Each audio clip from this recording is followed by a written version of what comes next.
Eh bien salut tout le monde, ici Yada, j'espère que vous allez bien, bienvenue sur ma chaîne secondaire Yada 2.0 pour la configuration PC de la semaine. Aujourd'hui j'ai décidé de vous présenter deux PC, un version Nvidia et un version AMD, comme ça il y en a pour tous les goûts et aussi pour toutes les utilisations parce qu'en fonction de la carte graphique qu'on va choisir c'est pas vraiment pareil. Du coup je vais vous présenter tout ça, je vais tout vous expliquer dans cette vidéo, donc asseyez-vous confortablement. Le budget qu'on va traiter aujourd'hui c'est un budget de 1100 €, donc un budget qui va rester assez correct et plutôt abordable. C'est le budget qui m'a le plus été demandé dans les commentaires de la dernière vidéo sur le PC à 900 €. Et du coup, comme la dernière fois, n'hésitez pas dans les commentaires à me dire quel budget vous avez pour un PC, je le ferai dans la prochaine vidéo. Et aussi, n'oubliez pas, c'est la chaîne secondaire, abonnez-vous, laissez un petit pouce bleu, ça fait plaisir et ça me soutient beaucoup. Et n'oubliez pas la cloche des notifications. Enfin bref, on va pas parler plus longtemps pour cette intro, c'est assez court comme ça et au moins on passe directement à la vidéo. Et quand même, petite précision pour cette vidéo, il n'y a pas de configuration de PC à monter soi-même parce que j'ai fait les deux comme la semaine dernière et du coup, le résultat était le même. Les PC gamers qui sont déjà montés sont actuellement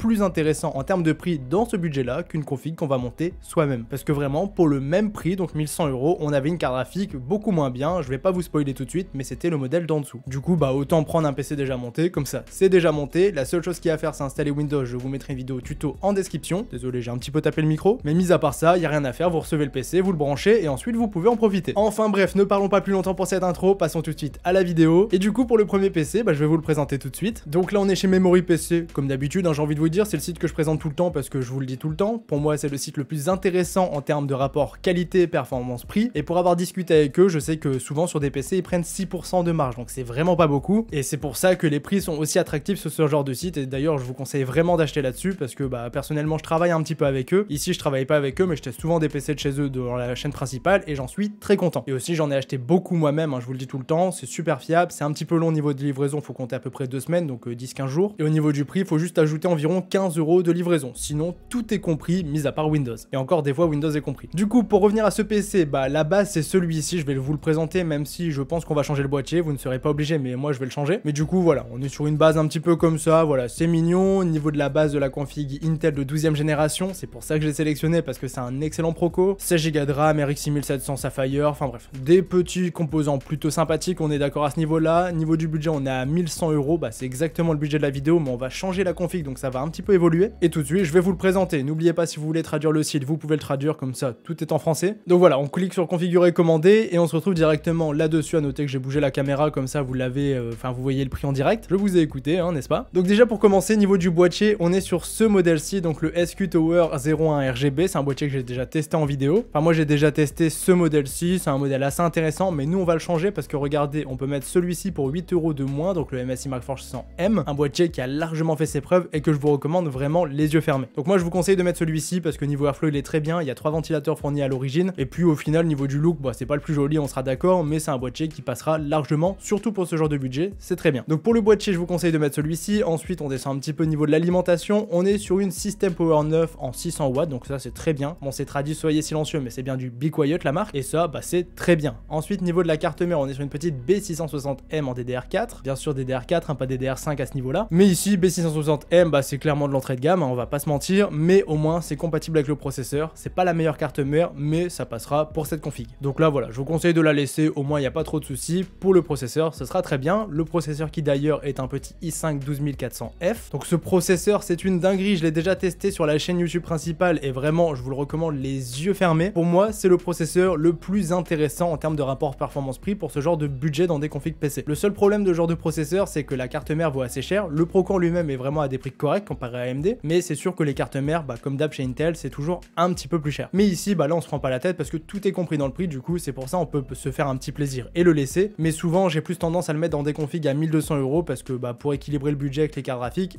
on se retrouve plutôt vers 1200. Mais ici on est à 1100 € donc tout va bien. Et sinon pour ce qui est des performances, c'est un 6 core 12 threads, mais j'en reparlerai un petit peu plus tard dans cette vidéo. Donc le Proco très bien. Ensuite niveau du ventirad, on va mettre pareil un Be Quiet, mais cette fois-ci c'est un Purox Slim 2. Donc du Be Quiet, c'est très bien, ça fait le taf, ça refroidit bien et pour ce Proco ce sera largement suffisant. Donc là ici on va le laisser, on va pas se prendre la tête. Ensuite au niveau des barrettes de RAM, ici on a 16 Go en 3200 MHz en dual channel, donc 2 x 8 Go. Donc ça c'est très bien. Par contre le petit problème, je vous le dis tout le temps, c'est que souvent c'est des RAM de plutôt mauvaise qualité. Donc si vous voulez vous faire un petit upgrade sur ce PC, je vous conseille de faire celui-ci et de mettre les barrettes de chez Corsair en RGB. Ici ça va nous faire un petit peu dépasser en termes de budget, du coup je vais laisser les barrettes classiques. Mais si vous voulez gagner un petit peu en performance dans le PC parce que la latence sera meilleure chez Corsair, eh bien je vous conseille de mettre ces barrettes-ci. Ensuite on descend un petit peu au niveau du SSD, on a 1 Tera de SSD NVMe, donc ça c'est très bien, il n'y a pas besoin de le changer, pour le début dans tous les cas ça fera l'affaire, et si vous avez besoin de plus par la suite ou même dès le début, bah vous pouvez en ajouter, c'est pas du tout un souci. Ensuite on descend encore un petit peu, on arrive sur la carte graphique, donc là la pièce maîtresse de ce PC bien sûr avec le processeur, et au final avec tout le reste, hein, parce que c'est que des composants importants au final, mais la carte graphique c'est quand même particulièrement important, donc ici on est sur une RX 6700 classique, c'est pas le modèle XT, le modèle XT est juste en dessous, la diff entre les deux c'est 10 Go dédiés vs 12 Go dédiés, et aussi niveau des performances, bah là je vous en reparlerai un petit peu après, mais bien sûr le modèle 6700 classique est un petit peu en dessous de la 6700 XT. Mais ici c'est un modèle 10 Go Sapphire, ce sera très bien pour du gaming, il n'y a aucun souci, couplé avec le 12400F, c'est franchement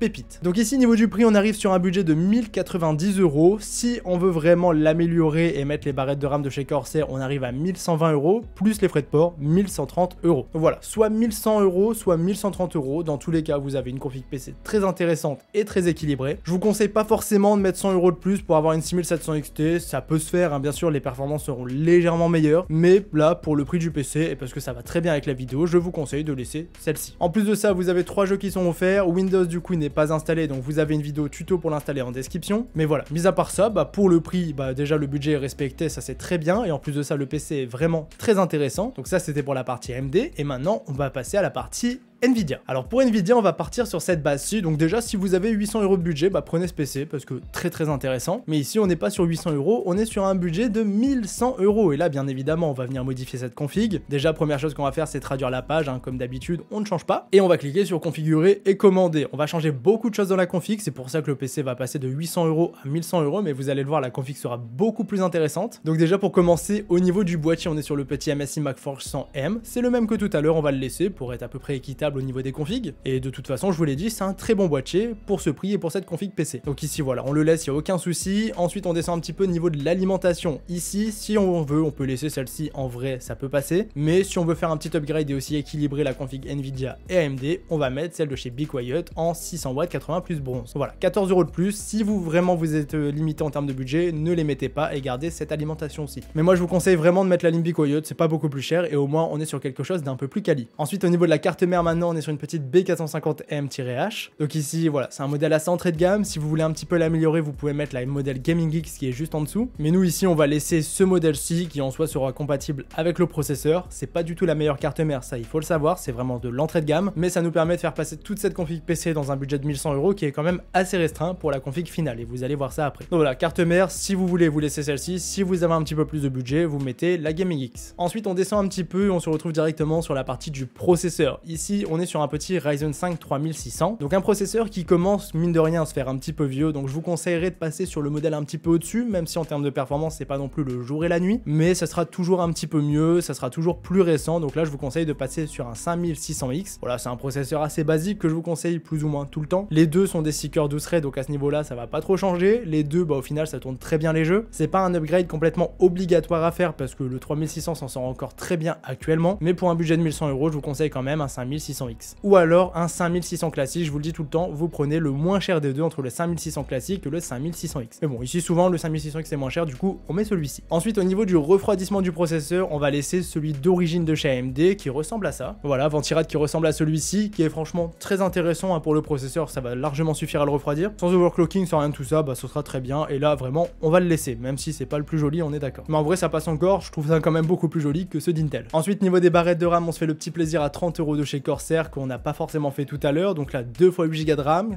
casse 16 en 3200 MHz. Donc là voilà, très bien, au moins vous aurez de bonnes performances à ce niveau là, il n'y a aucun souci. Ensuite on descend un petit peu au niveau du stockage, on a 500 Go de SSD NVMe classique, c'est pas forcément assez, je vous conseille de rajouter 40 € pour avoir 1 Tera pour être tranquille. Et si vous voulez un SSD avec de meilleures vitesses, bah vous pouvez prendre le Samsung 980 en NVMe pour 58 € de plus. En vrai c'est pas beaucoup plus cher, et même moi je vais le laisser dans la config. Au moins ici vous êtes sur de très bonnes vitesses, une très bonne référence pour ce PC. Et bien sûr si vous avez besoin de plus de place, vous pouvez en ajouter en supplément, hein, c'est illimité à ce niveau là. Et pour finir, niveau de la carte graphique maintenant, ce qui va vraiment compléter le PC, ici on est sur une RTX 3060, donc là voilà c'est assez classique et on va bien sûr l'améliorer. Et moi ce que je vous conseille de mettre du coup, c'est la petite RTX 3060 Ti en 8 Go dédiée, donc ça c'est une très bonne carte graphique. Donc là ça fait 120 € de plus, on arrive à 1143 € pour ce PC, donc là on dépasse un tout petit peu le budget, mais là on est vraiment très complet. Et si on veut l'équilibrer par rapport à tout à l'heure, bon déjà on peut regagner 30 € sur les barrettes de RAM, donc donc on arrive à peu près à 1100 €. Et bien sûr niveau carte graphique ici vous avez énormément de choix, si vous voulez du AMD ou si vous voulez du Nvidia, bah ici vous avez le choix. Mais regardez pourquoi j'ai fait une autre config PC, c'est que ici si on met la RX 6700 classique, on est à 1026 € et c'est un petit peu plus cher que la config que j'ai présentée ici. Donc voici pour ce qui est de ces deux configurations PC les amis, dans tous les cas on est sur le budget de la vidéo, donc 1100 €. Et maintenant je vais un petit peu vous parler des performances. Donc déjà ce qu'il faut savoir c'est que niveau des perfs, je vais pas tout vous détailler comme sur la chaîne principale, on n'est pas là pour ça, on est là pour faire des vidéos un petit peu plus rapides pour me faire gagner un petit peu de temps. Et du coup pour ce qui est des benchmarks etc, je vous mets des vidéos en description de tests de ces cartes graphiques, comme ça vous allez voir vraiment ce que ça rend sur les jeux du moment. Mais je vais quand même vous faire un bref résumé. Dans tous les cas, les deux PC sont capables et sont faits pour jouer à des jeux en 1080p ultra avec un écran 144 Hz par exemple, ce sera très bien. D'ailleurs si j'y pense je vous mettrai une petite rêve d'un écran 144 Hz en description qui ira bien avec ces deux PC. Mais voilà, c'est des PC qui sont faits pour jouer en 1080p. Après, si vous voulez jouer en 1440p, c'est aussi possible parce qu'en vrai c'est des cartes graphiques assez puissantes pour supporter du 1440p, même si de base elles sont pas commercialisées pour ça. Mais c'est possible. Donc voilà, ça c'est pour les résolutions. Ensuite niveau des performances, bien sûr vous tournez tous les jeux du moment en 1080p, il n'y a aucun souci, c'est des cartes graphiques qui sont vraiment faits pour ça et c'est le haut de gamme du 1080p. Donc à ce niveau là, aucun souci, parce que si on passe sur la 3070 au lieu de la 3060 Ti, on est sur une carte graphique faite pour du 1440p. Donc ça veut bien dire que la 3060 Ti est la meilleure carte graphique de chez Nvidia pour jouer en 1080p. Enfin en théorie, dans les gammes etc, vous avez compris. Dans tous les cas, c'est une carte graphique que j'ai testée et qui est largement approuvée, et c'est pareil pour la RX 6700. Je ne l'ai pas testé celle-ci, mais les performances sont très bonnes aussi. Et si vous vous demandez ok laquelle est la plus puissante entre les deux, parce que moi je veux juste la plus puissante, et bien à ce niveau là c'est la 3060 Ti qui va être un petit peu au-dessus de la 6700 classique. Dans la grande majorité des jeux ça va se passer comme ça, et par contre au niveau des processeurs, le 12400F est un petit peu au-dessus du 5600X. Du coup au final ça va s'équilibrer, au niveau des performances ça va vraiment être similaire. Donc pour du gaming classique, peu importe le choix que vous allez faire, AMD ou Nvidia, dans tous les cas ça va très bien tourner les jeux, il n'y a aucun souci à ce niveau là. Maintenant si vous comptez faire une utilisation un petit peu plus poussée comme par exemple du streaming ou du montage vidéo en conséquence, et bien là je vous conseille de prendre le PC en version Nvidia, parce qu'ici on est sur une carte graphique qui a un bien meilleur encodeur, ça je vous le dis tout le temps mais c'est vrai. Et du coup si vous avez ce genre d'utilisation là, même occasionnellement, je vous conseille de prendre le PC en version Nvidia, parce que la carte graphique sera largement mieux pour ce type d'utilisation. Et du coup pour ceux qui se demandent, oui bien sûr avec ce PC on peut faire du streaming, il n'y a pas trop de soucis. C'est pas le PC le plus optimisé, je vous conseille plus des PC vers 1500 € avec une carte graphique un petit peu meilleure et un processeur 8 coeurs 16 threads. Mais en vrai de vrai, sur la plupart des jeux du moment, bien sûr si on baisse un petit peu les performances en termes de graphisme, et bien ici on va pouvoir streamer sans aucun souci. Donc voilà les amis, là je vous ai présenté les deux PC, donc j'espère vraiment que cette vidéo vous aura plu et surtout j'espère qu'elle vous aura aidé. Je vous mets bien sûr les liens des deux PC en description accompagnés des benchmarks pour ceux que ça intéresse. Donc moi je vous laisse là-dessus, j'espère que ça vous aura plu, n'oubliez pas de me dire le budget que vous avez pour un PC pour la prochaine vidéo. Donc c'était Yada, on se dit à la prochaine,